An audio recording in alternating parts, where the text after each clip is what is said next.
Appel à profiter du salut gratuit. Le salut, acquis par le serviteur de l'Éternel, chapitre 53, a été couronné par la restauration glorieuse de Sion, chapitre 54. Dans un nouveau discours, le prophète montre par quels moyens simples et accessibles à tous on peut se l'approprier, la foi et non plus les œuvres, et il invite quiconque soupire après la grâce à la saisir sans se laisser arrêter par le doute ou par la crainte. Verset 1.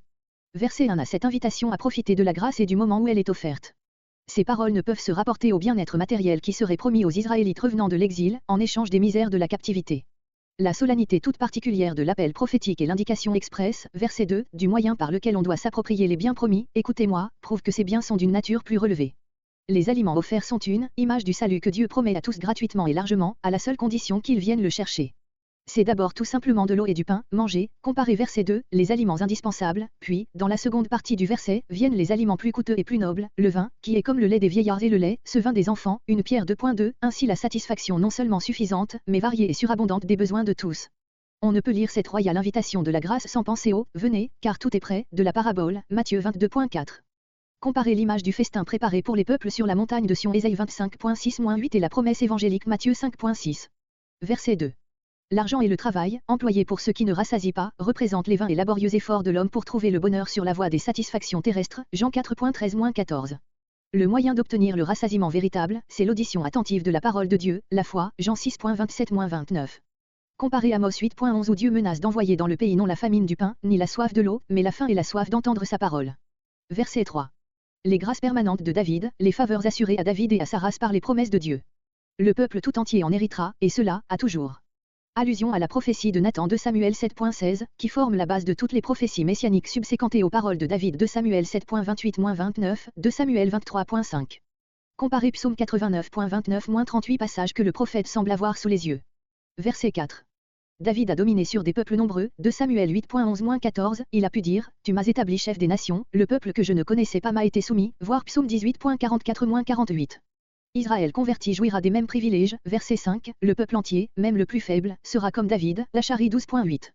Ce sera son honneur de faire, pacifiquement, la conquête du monde pour Jéhovah, Ésaïe 2.2-3, Ésaïe 54.3. Verset 6. Il faut se hâter de chercher la grâce pendant le temps qu'elle est offerte, car la conversion, qui consiste à rompre avec le mal pour se tourner vers Dieu, est la condition nécessaire pour que le salut puisse être donné, verset 1, et les promesses qui précèdent réalisées. Comparez Ésaïe 1.16-20, Ésaïe 44.21-22. Verset 8. Verset 8 à 13 certitude de l'accomplissement des promesses. Verset 8 à 11. Les pensées de Dieu appartiennent à une autre sphère que les projets de l'homme. Ceux-ci sont variables et impuissants, celles-là, élevées au-dessus de toutes les vicissitudes humaines, immuables et toutes puissantes. Et la parole divine, qui les révèle, n'est pas un vain son, mais une force qui les exécute infailliblement. Une fois prononcée, elle doit déployer ses effets. Le prophète répond par ces mots aux doutes de ceux qui pensent que Dieu a abandonné son peuple ou est impuissant à le sauver, Ésaïe 40.27, Ésaïe 49.24. Dans le verset 11, la parole de Dieu, descendant du ciel, est présentée comme un messager qui ne doit point retourner à son maître avant d'avoir accompli toute sa mission, même image Ésaïe 9.7. Cette action vivifiante de la parole de Dieu est admirablement figurée au verset 10 par le symbole de la pluie qui féconde le sol et fait vivre l'homme. Verset 12. La rédemption promise déploiera tous ses effets glorieux, dans la nature aussi bien que dans l'humanité. Vous sortirez, vous serez conduits, sortis de la captivité, sous la conduite de Jéhovah, aboutissant, comme dans les chapitres 35, 40, 52, etc., à la gloire finale.